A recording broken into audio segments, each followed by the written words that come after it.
Churches are looking for ways to become more engaged in their communities. First Baptist Church of Peachtree City, Georgia, took an innovative step to connect to their neighbors by building The Bridge, a church-owned and operated community center. The center has served as the catalyst to a renewed passion for serving others. In 2000, we had a new pastor, and at that time we put together a long-range planning team, vision team if you will, and the church was needing some additional space, but one of the first things we looked at was whether or not we should stay in the center of Peachtree City proper. As we made the decision to stay in Peachtree City, one of the things that became pretty clear to us was we weren't very connected to our community here. To begin building a stronger relationship with the community, the church began to investigate ways to meet community needs through their campus. We actually went to the city recreation department, we went to one of the middle schools, we went to the police department, and our question to them was just real simple. What is it that you need in the community? How can we help you? The idea of building a community center was quickly endorsed by city officials. Early in the planning process, church leaders shared with the members the vision for the building. It would first serve the needs of the community, and the church would use it as well, but church activities would be a secondary priority. As plans developed, Randy Daughtry sensed God's leading to become more involved. Randy really has the unique perspective of someone who led the team deciding on the mission to build this facility, helped build this facility through the construction and planning process, and now runs the daily operations. And this really provides him a unique perspective on the impact that this project has had on the community and on the church. It is a bridge. It's a bridge between the people in our church and our community, and a bridge for the people in our community, the unchurched, the dechurched, back to church. And is also, quite honestly, symbolic of what Christ has done for us and bridging that gap between us and God. While the church was in the planning process and praying about the project, Randy attended a symposium where he met Bill Chegwin, president of CDH Partners.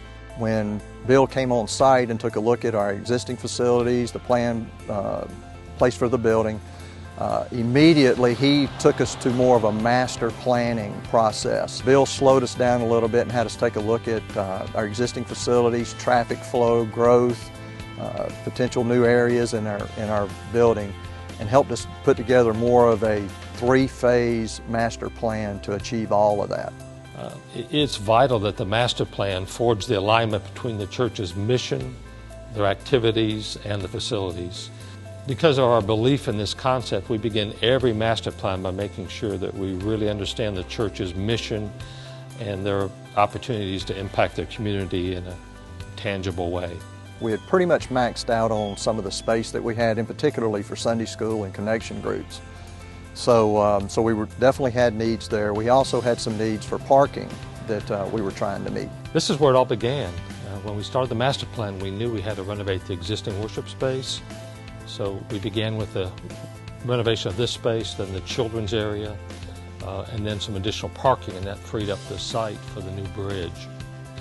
Through a thoughtful study of the program for the church and the community, we were able to build a building that worked to meet the community needs and the church's needs, and that had the look and feel of a The community has seen the church's authentic desire to serve them.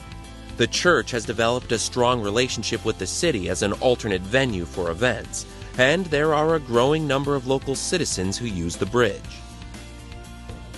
There are presently 5,000 people that use the bridge, and of those 5,000 people, 85% are not members of the church. The bridge opened in October 2008, and it really has indeed become a community center. The bridge is free of charge to any user.